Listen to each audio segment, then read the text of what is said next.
ये संसार में हम क्या करने के लिए आए हैं?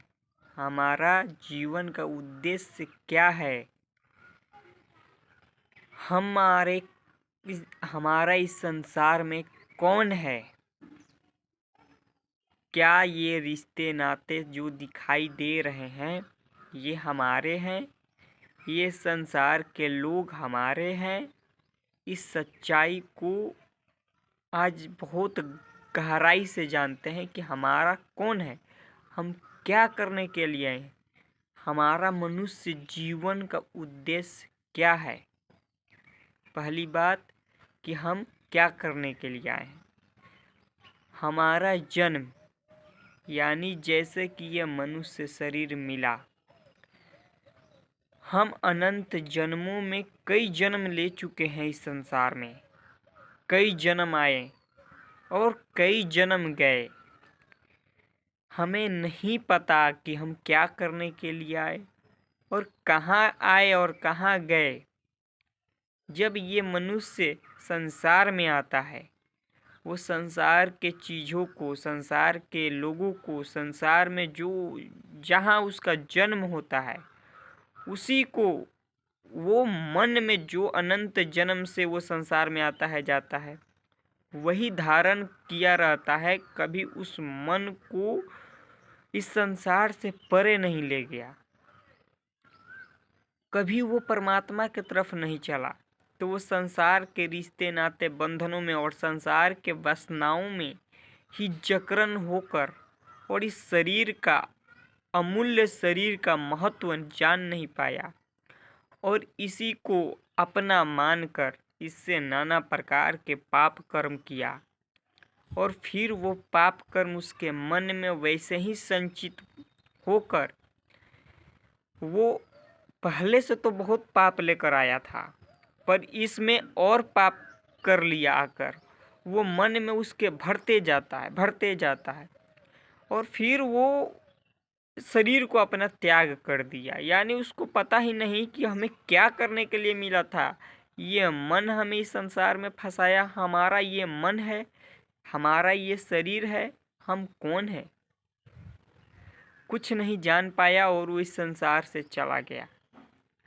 फिर वो उस कर्म के अनुसार जो कुकर्म किया यहाँ, उसके अनुसार उसको वहाँ भोग भोगना पड़ा, नरकों का भोग। नरकों में जब तक उसका पाप जो कहता है कि नरक और स्वर्ग नहीं होता है, धरती पर ही है, धरती पर तो उसका कर्म उसे नष्ट करता है। वो जैसा कर्म करता है, पाप कर्म करता है तो वो यही नरक भोगेगा और धर्म पर चलता है तो यही स्वर्ग भोगता है। पर यहाँ तो उसके कर्म से वो जो करता है उसी के अनुसार उसको मिलते जाता है। पर जो वो कर्म संचित किया, पाप कर्म, तो यहाँ तो भोगा, फिर यहाँ का संचित किया हुआ वो तो यहाँ टेलर भोगा। पिक्चर जो संचित हो गया है मन में, वो उसको फिर शरीर छूटता है तो अगले योनि में, यानी जहाँ ये मनुष्य जाता है उसकी आत्मा, तो वो आत्मा में वो भरा रहता है। उसको जो जो वो संसार में किया रहता है उसको उस चिप होता है, जैसे कि मोबाइल में चिप होता है उसी तरह ये आत्मा में चिप, वो आत्मा में वो सब भरा हुआ होता है। वो जब जाता है तो उसको उसके कर्म के अनुसार उसको गति मिलता है। वो नरकों के तरफ अपने पाप कर्म के द्वारा जीव जाता है, क्योंकि उसका पाप है तो वो नरकों की तरफ जाएगा, पुण्य है तो स्वर्ग की तरफ जाएगा। अब जब जीव जाता है तो उसको एक वैतरणी नदी बहती है, उस नदी को पार करने के लिए जीव को पार करना पड़ता है। वो पार करने के लिए वो क्या करता है कि वो पुण्यात्मा होगा तो वहाँ एक नाव लगी है, वो नाव से पार होता है। और धर्मात्मा होगा, पुण्यात्मा होगा, धर्मात्मा होगा तो वो नाव पर बैठकर जाएगा। पाप आत्मा होगा तो उसे उसी नदी में रस्सी में बांध कर लटका देते हैं और वो चलते जाता है।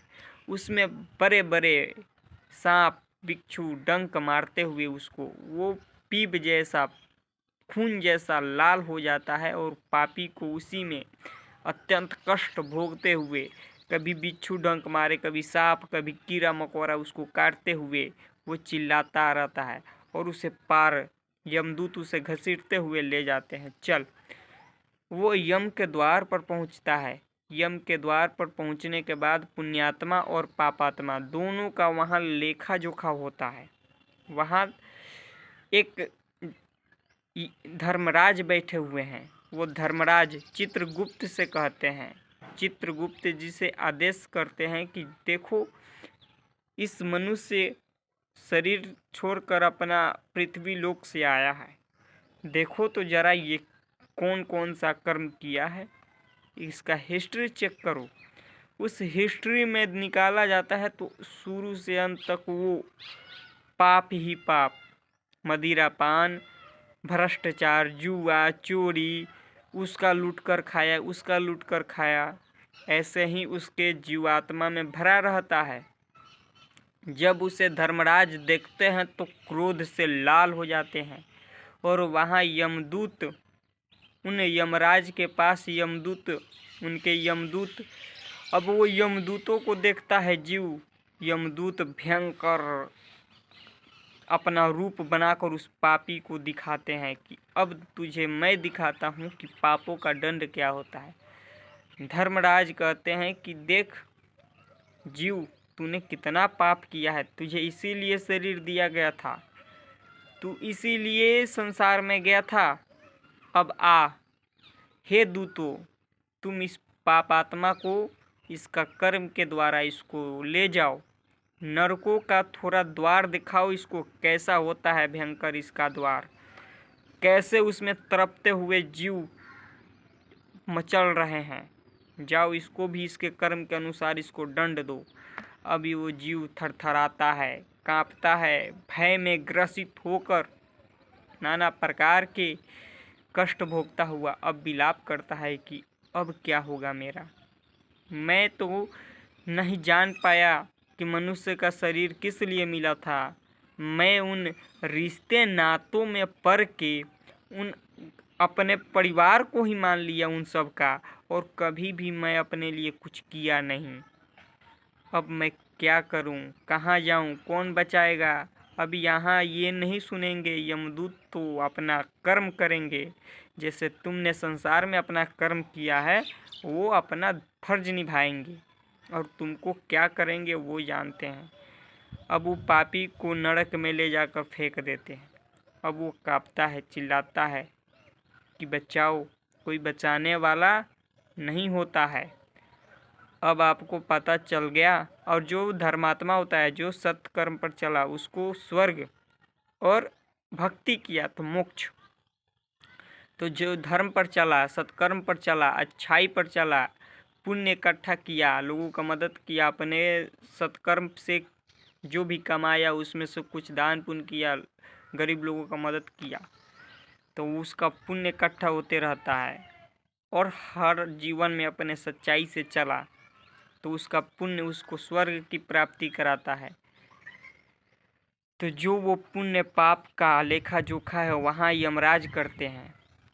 पर ये संसार में जीव ये जान नहीं पाता है, अपने इस हार मास के शरीर में फंसकर इसी को अपना मानता है, और इसी के द्वारा जो भी रिश्ते नाते भाई बंधु हैं उसी में पढ़कर वो जीव अपना मानता है, और उन्हें नाना प्रकार के उनको पाप कर्म करके और उनके लिए धन इकट्ठा करता है।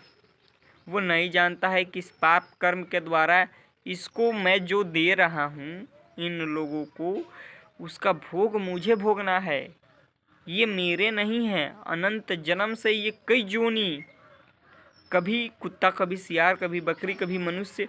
अब उस कर्म के अनुसार कभी भगवान प्रसन्न होकर इसको मनुष्य शरीर दिए, पर वो कर्मों के अनुसार जो उसका कर्म जैसा होता है पिछले जन्म में, अगर वो किसी के साथ लाख रुपए लेकर वो उधार लेकर मर गया था, वो चुकता नहीं किया था, तो उसको उसी के घर में उसी के घर में उसको भेजा जाता है और वो जो पैसा उसको लेकर मर गया था वो पैसा उसे चुकाना पड़ता है। वहाँ कोई वहाँ गरीब, कोई वहाँ वो उसके घर में रोगी, उसका बेटा रोगी, पत्नी रोगी बनकर और उस पैसे को वो चुकता करवाएगा। अगर आप किसी से पैसे लिए हो और लेकर मर गए, अगले जन्म में उसको किसी माध्यम से आकर चुकाना ही पड़ेगा। ये कर्मों का खेल है, इसलिए सत्य पर चलो, वरना बहुत दुर्गति होती है। कर्मों का जाल इतना कर्म फैला लिया है मनुष्य, उसी में पड़कर वो मृत्यु को प्राप्त हो जाएगा। ये संसार में कोई किसी का नहीं है।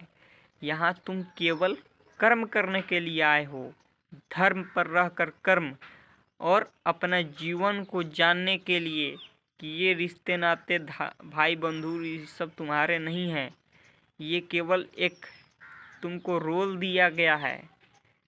तुम्हारा आज तक कोई है ही नहीं, ना ही भाई है, ना बंधु है, ना रिश्ते हैं, ना नाते हैं। कौन है? मृत्यु के बाद वो शरीर को जलाकर राख कर दिया जाता है। फिर वो आत्मा वो अपने कर्म के अनुसार फिर योनि में, अगले योनि में कहाँ कहाँ भटकेगा, वो उसके कर्म पर निर्धारित है। उसका तुम्हारे से कोई रिश्ता नहीं। वो अपने कर्म के द्वारा तुम्हारे घर में आया था, फिर कर्म पूरा करके चला गया। तुम जैसा करोगे तुम भी वैसे ही गति को प्राप्त होगे। अगर सत्कर्म पर, अच्छे धर्म पर नहीं रहकर बुराइयों में, गंदे चीज़ों में, मलिनताओं में पाप आचरण करके और इस रिश्ते नातों के लिए मर गए, कोई तुम्हारा साथ नहीं देगा। पर जीव भय खाता है कि हाय हाय ये सब तो मेरे हैं, मैं कौन हूँ, ये सब मेरे हैं, ये बेटा है मेरा, बेटी है मेरा, पत्नी है मेरी। अरे उस रिश्ते नाते धर्म जो तुम्हारे हैं उनके लिए तुम करो, कोई दिक्कत नहीं, पर उनको अपना मान कर मत करो, तुम्हारे हैं ही नहीं। अगर तुम आज शरीर से अपंग हो गए तो तुम्हारे बैठकर तुमको लाठी से मारेंगे, तुम्हारे हैं। तो अपने जीवन को जानो, तुम किस लिए आए हो, संसार में क्या करने के लिए आए हो। तुम्हारा संसार में ये स्वरूप नहीं है, कोई तुम्हारा यहाँ नहीं है। जब तुम्हारा पाप कर्म का यहाँ दंड मिलेगा ना, तुम्हारा परछाई भी साथ नहीं देगा। अगर शरीर स्वस्थ है, बुद्धि अच्छी है, तो अच्छाई के रास्ते पर चलो। इस जीव को तुम मार कर खाते हो, एक एक कर्म जब तुम पर हावी होगा, तुम्हारा क्या होगा, कौन तुम्हें बचाएगा? कोई नहीं बचाने वाला। तो धर्म पर चलो, भक्ति करो, अच्छे आचरण करो। जय श्री राधे।